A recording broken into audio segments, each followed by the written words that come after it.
Hi everyone, Chris here. I've got another recent vinyl finds video for you. I've picked a few things up and I thought it was time to show them off. First up, this is from insert name here. It's called Songs from a Dead House. Kind of gloomy alt country with a bit of an alternative guitar edge to it. Put together by one guy, Craig Houghton from Wellington. This was recorded mainly in Christchurch. This actually came out about 7 years ago, 2004, maybe 2005, and it's pretty limited edition. It's a lathe cut from King Worldwide Records, and these have to be cut in real time.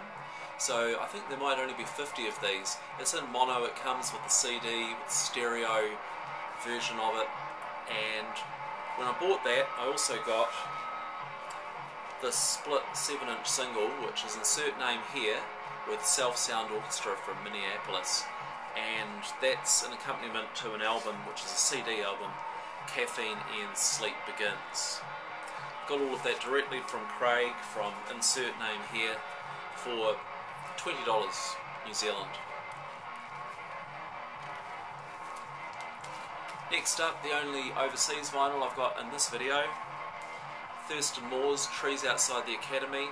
In my last video I showed the new Thurston Moore album, which I just absolutely love. I think it's fantastic, and I talked there about how much of a fan I am. So I had this on CD, I thought I'd pick it up. It's a picture disc with the cover on one side, and I might also pick up Psychic Hearts, the first Thurston Moore solo, that's the inside there, the first solo LP from Thurston Moore, because that's been reissued on vinyl, on double vinyl. It'd be nice to complete that little collection. Next up, the Dead Sea. Now, the Dead Sea are legendary New Zealand guitar noise aficionados. They've been around since the early 90s, and a lot of their stuff really hard to find. This puts together the Eusa album with the Helen Said This 12-inch, Flying Nun releases which are out of print and have been reissued by Paddock and Cakekitchen. They've done a really nice job of this. They've been putting together a lot of there's a few of these Dead Sea reissues from those labels, and I'll probably pick up some more. This is from their song era, when they were still writing things that had a more traditional rock song format, although that guitar noise and drone comes through, particularly on the Helen Said This 12-inch, which is just fantastic. And later on they just got more into kind of instrumental drone improvisational material, and all elements of it are fantastic, but really good, and I'll probably get some more of these reissues because I'm really enjoying those. I also picked up this from the Dead Sea. It's a Sub Pop Singles Club single from 2000, Stealth the Factory, released 1,300 copies of that as part of the Sub Pop Singles Club. Next up, Annabelle Alper's solo project Bachelorette, her new self-titled album, which is out on Drag City and Particle Tracks, which is her own label. And this is a solo project, but it's really lush. It's all synthesizer voice and computer and effects and so on, but really lush.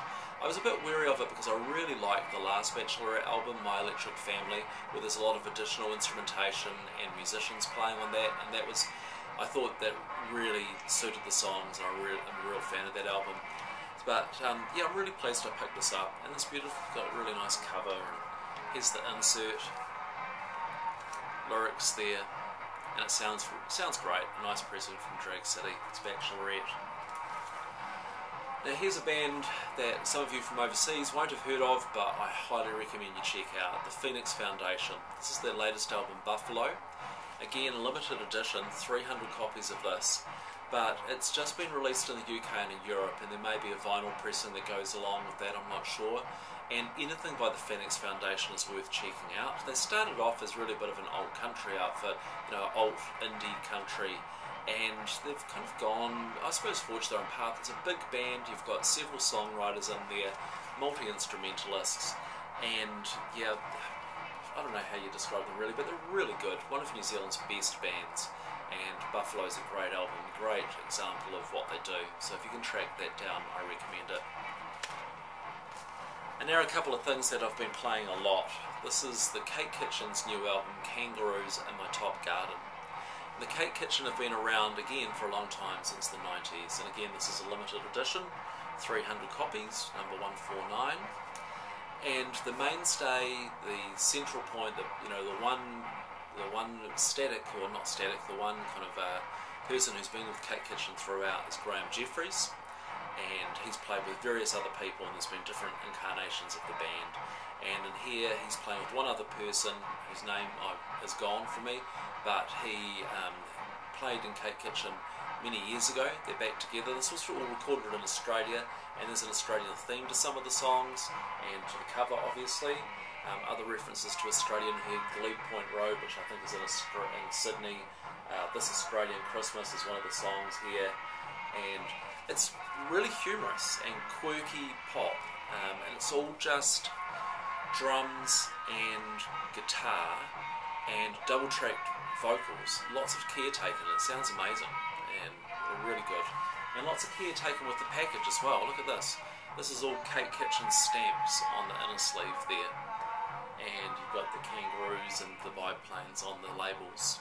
You can get that from thecakekitchen.com.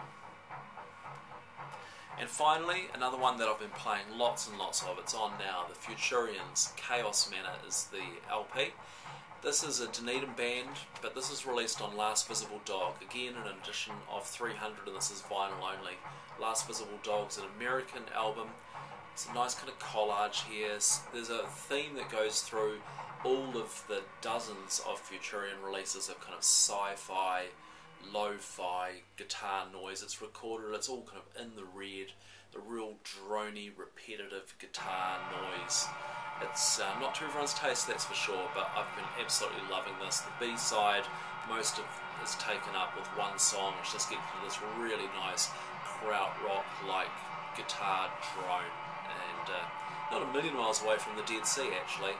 Really, I'm really enjoying that. I've been playing that a lot. So yeah, there's a quick run through some of my recent vinyl finds, and I've got some other things that are ordered and in the mail, slowing down the buying a little, but still some things to show you soon hopefully. Thanks for watching.